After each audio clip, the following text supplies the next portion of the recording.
Water prep before I come? Yep, of course, as the doctor would tell you, 8 glasses of water a day, so Okay. make sure you drink plenty of water.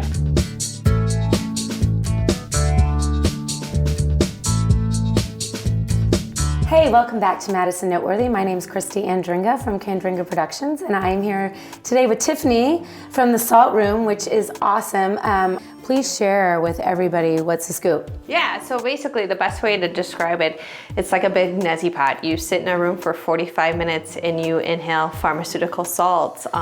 There's a machine that breaks down the pharmaceutical salts into a size of like a red blood cell, which gets to the deepest part of the tissue in the lung and kills any bacteria infection going on and lets it release naturally. It's really relaxing. So super relaxing. I just lay in a chair for 45 minutes.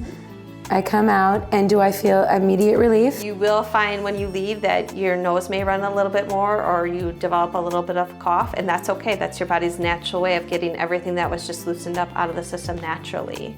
So when you were in there and you said this would be great for our son, what was it? Do you have any ailments or allergies? Or what was it about you that viscerally thought this feels good? Yeah, I don't have any sinus issues. I don't have any allergies. My nose was running the entire time I was in that session, and I thought to myself, I'm a fairly healthy person to begin with. So for my nose to run that much, I just think to myself, how much mucus and bacteria does he have in his little system? Right. Because he has all these allergies, is that if it could come out naturally versus me giving him his allergy medicine every day, why wouldn't I take him? So he's had success. I've read your testimonials. You know that it's working. Let's back up a minute though. As an entrepreneur, to even do this, talk us through sort of starting your own business.